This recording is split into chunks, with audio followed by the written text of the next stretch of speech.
Hindustan media వార్తలకి స్వాగతం. ముందుగా ప్రధాన అంశాలు. హిందుస్థాన్ మీడియా కథనానికి స్పందించిన చిన్నకోడూరు ఎంఈఓ. హిందుస్థాన్ మీడియా కథనంపై స్పందించిన చిన్నకోడూరు మండల విద్యాధికారి యాదవరెడ్డి రామన్నపల్లి గ్రామ పాఠశాల ప్రాంగణాన్ని స్వయంగా సందర్శించారు. ఆయన వెల్లడించిన ముఖ్య అంశాలు ఇవే. 2007లో విద్యార్థులు లేకపోవడం వల్ల పాఠశాల మూసివేయబడింది. ప్రస్తుతం గ్రామంలో 7 పిల్లలు ఉన్నా వారిలో 5 మేడిపల్లి ప్రభుత్వ పాఠశాలలో చదువుతున్నారు. మిగిలిన 2 ప్రైవేట్ పాఠశాలలో చేరారు అని ఆయన తెలిపారు. మూసివేయబడిన పాఠశాల గదులను కొంతమంది గ్రామస్తులు తాత్కాలికంగా వాడుతున్నారు.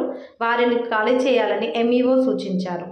ఈ నివేదికను పై అధికారులకు నివేదిస్తాను. వారి మార్గనిర్దేశం మేరకు తదుపరి నిర్ణయం తీసుకుంటాను అని ఎంఈఓ యాదవరెడ్డి తెలిపారు.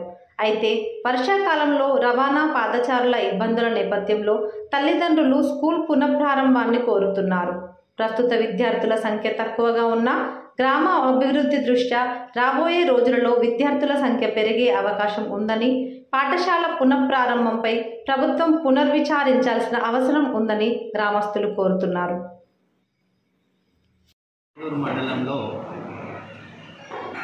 కొన్ని సంవత్సరాల క్రితం నుండి కొన్ని ప్రాథమిక పాఠశాలలు విద్యార్థుల సంఖ్య లేని కారణంగా మూతపడి ఉన్నాయి. అందులో ఒకటి రామన్నపల్లి ప్రాథమిక పాఠశాల, సలంగ్రి, పిట్టలవాడ, బిక్కబండ. ఈ 4 స్కూళ్ళు 0 స్ట్రెంత్ కారణంగా క్లోజ్ చేయబడి ఉన్నాయి. వీటికి టీచర్స్ కూడా అలొకేషన్ అనేటువంటిది చేయడం లేదు.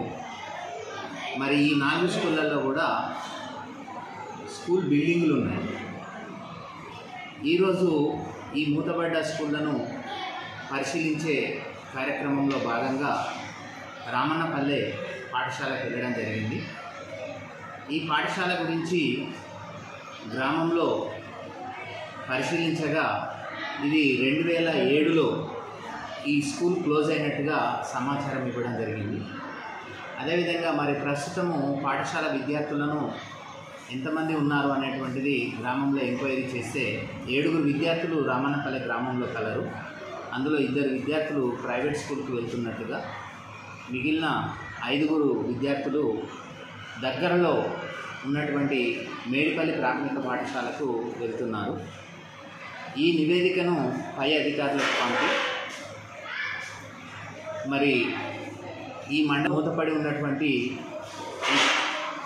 పాఠశాలలన్నింటినీ రీఓపెన్ చేసే విధంగా పై అధికారులను కోరుతారు.